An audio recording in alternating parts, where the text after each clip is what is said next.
you're judging yourself for sabotaging yourself. It means you're saying like, oh, I should be doing this, but I'm not doing it. Well, that is not you. That is still ego, and is like, it's creating a story where you're in this pattern, a loop of, and you're caught in that loop where you judge yourself. And that means when you withdraw judgment from the outside, you have nothing else. You're okay, I'm not going to judge my parents, I'm not going to judge anything. Then you're stuck inside of yourself. But then ego finds a way to judge you for something, for not doing something. In this case, it's like, oh, my spiritual work, I should be stretching, I should be doing all these meditating and all kinds of stuff. But that's the actual ego, and that needs to be avoided. So it's just a matter of recognizing that. When that happens, and you say, nope, I'm totally fine, I'm not guilty. If Master wants me to stretch right now, if it moves my body naturally, if it moves it naturally, it means you're relaxing to yourself, you just listen to yourself. And then if you naturally move, just like the dog, it moves on its own naturally. He's not planning on doing that. He's not making preparations for a yoga session. It's to him that's meaningless. And you want to get where the dog is? Well, you do the same. You just relax into yourself. You're just being there, and that's it. Which brings it to another thing that I want to mention, is what you're going to do after this is all over. Well, that's even not up to you. It's the same, it's connected with the first one. You're just there inside of yourself. And if you get out of the house, you get out of the house. What if you decide you feel like you want to stay in there a little longer? So it has nothing to do with the mind, the idea of what to do and how to do it. It's all about the presence and you being versus being in the mind.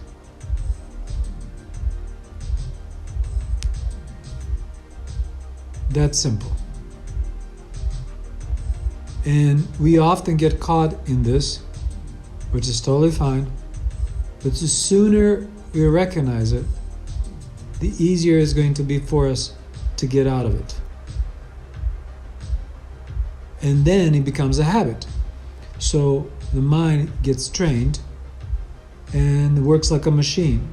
And then you might do what the dog is doing, like you naturally stretch and you feel good and you sit down, then you stretch again after a while, and everything is perfectly balanced. But overlook the mind, overlook the thoughts. I'm asking you to do almost the impossible, but yeah, trust me, it's like once you see the results, you're going to be the impossible one. You're going to be the incredible one. And you're going to amaze yourself of what you can do without thoughts, without your own self. You become this effortless, fluid motion of energy, of beauty that you already know.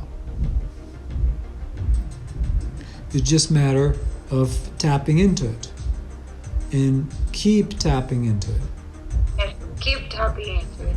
And that's why the practice of beingness first, and accepting yourself, accepting your circumstances as they are, letting the mind does what it does, the ego, letting the thoughts pass by, letting the emotions run to you of all kinds of you're feeling angry for not doing anything, and let that emotion pass through you. You're feeling excited about doing something, but you don't have the will to do it. Your body's not moving. Let that pass through you. You're just kind of there existing. But of course, if your body is moving and you feel kind of inclined, you go and do yoga and be okay with that. And then you stop in the middle of it. You might. And then, okay, I guess I'm done after like 3 minutes. And there is no plan like, oh, I have to finish that, I have to do this. You're just being there and experiencing yourself as it comes through you. And being okay with that. And that's how we are learning to listen to the truth inside of us, to the master inside of us.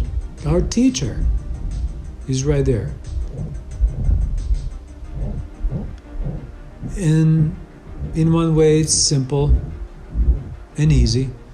And in the other ways, it's difficult. And most of the time, it's difficult because it's new. And like any new job, you've been working some companies, right? And you go for a first day and it's like, oh my God, who's going to do this? Wow. But then you stay there for 8 hours because you have to stay. You're thinking about the money. So, okay, I'm going to stay. Then you get paid and you're like, wow, this is pretty nice. Okay, you show up the second day. Wow, I already know how to do things. You got the same amount of money. Maybe even more because you're doing a good job. Well, this is very similar too. I'm just asking you to be with the master in there. Because you're one of the rare ones that can even sense it. They can connect with it, really. And how many people do you know that can find the personality of divinity within their own presence? Not many. So in a sense, you're like put in a special category. I don't think many people can even find their own being, for that matter, because they're so caught up in thoughts. So you got an advantage, and you have created that advantage already. That means you have worked so hard to get where you are right now, and it's just a matter for this, further integration, where the final push, so to speak, to kind of integrate it. Because I consider self-realization to be if you can contact the master. It means the divine personality within you. That's that Holy Spirit that Jesus spoke about. And you can, or you claim that you can, right? So there we go. That means that you're right now on a path of enlightenment. And everyone after that is enlightened, but they just have a different degrees of that enlightenment inside of them. And someone who is in a higher has more peace. Someone who's in the highest has ultimate peace because he has cleansed up its mind from ego. Because the only thing that's left is going to be just you, Master, and God. And you will just blend into one. And you don't even think about a master. You don't even think about God. You just become this one experience of peace. At that point, the practice will not even be needed as much. You kind of occasionally glance at your best friend, master inside, your teacher, and you're like, yeah, we're just waiting here, like hanging out at the house, and no one around you knows that you're even experiencing that. They still think that you're like the same as them. And you are. But they're not going to even listen to you. Because they look at you and to them you look like the same. You have thoughts, you have this. But if you tell them that you're actually you're almost without thoughts and you're just kind of being there, but you act like you have thoughts because the body is moving, right? And they assume that you're doing things, but often you actually right now are finding yourself doing things effortlessly. You're just floating through the kitchen. It's just the thought that that creates the illusion of effort. Right. I've been noticing that. It's like how long I can be trapped thinking it's so heavy to start doing something because it requires so much effort. Mm-hmm. Once I'm starting, it's actually the opposite. It's like, wow, this feels actually great. Wow, there's so much relief. Wow, this is fun. Wow, I want to do more of this. And then what is that comparing to all the stagnation and all the being stuck and trapped? It's like the fucking mind. I'm sorry, but it's just like the mind that makes it so real. You know, like I will wake up every morning and see my boxes and be like, oh no, where to start, you know? But I knew there was a part of me that was really yearning to open it and just be amazed, you know? And it's just the mind. It's the same for the exercise. Like I see it in a lot of people, and especially in my folks, or the diet, where they think it takes so much effort, you know? And then it's not just effortless, but it's also like uplifting, like the opposite. Instead of sucking your energy, it's giving you energy. You're like happy, you're almost getting high, you know? Because your presence is allowing you, like you're allowing your presence to come, like allow your being to show. Not in like an ego way of like, look at me, but just your presence to come show you how it loves to make food, how it loves to make a pretty place, how it loves to sing, how it loves to, I don't know, whatever it is, just let it enjoy it. And then you realize, wow, what the fuck is effort actually? Like what is the meaning of effort, you know? It seems like it's the opposite. Effort is what it takes to not do it when we think we can't. It's like, oh, so much effort to not eat meat. What am I gonna do? What am I gonna cook? It's so much effort. And then I'm like, Mom, there's way more effort that you're putting into feeling the way you're feeling than all of a sudden allowing yourself to play. It's a playground out there. Creativity is a playground. It seems so boring, you know, but once you realize that it wasn't gonna make you effort, like you said, it's not gonna take this push from your comfort or whatever. Actually, it's the opposite. Like you're gonna be jamming, you know. But I think it's kind of tricky for everybody else. Like you say, I do feel it that there is some sort of privilege in me because I can enjoy things that I can see others that really suffer doing, like washing dishes, for example. Like I have no problem. I'm like, the only problem for me is that it burns. If it's very chemical, it burns my skin. But if it's a natural soap, I'll be like, I can wash dishes all day. Like, what are you talking about? It's misery. You know, it's just thoughts. Somebody told you that washing dishes wasn't cool. And then for you to do it, it's like, oh my God, all that effort. And you have to go through the suffer. And that was all a fucking illusion of the word effort in your brain. You know? It's all in the mind. I'm not going to say that it is effortless because eventually I'm working all day on my feet and then it hurts my body. There's some effort in there. I have to find the balance, you know, where I'm enjoying something also through not taking care, or when I'm enjoying something through when they're suffering, that it's being silent. I have those like blind spots, you know.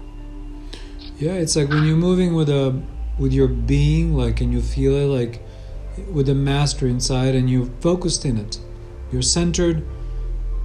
Actions arise on their own. You know, the thoughts might be passing by, and for example, the lunch or dinner. Like, I should cook some lunch, but you see that the body is not moving. Body's kind of not reacting, and you're kind of waiting for the command, almost like an instruction of the master, to move it effortlessly towards the kitchen.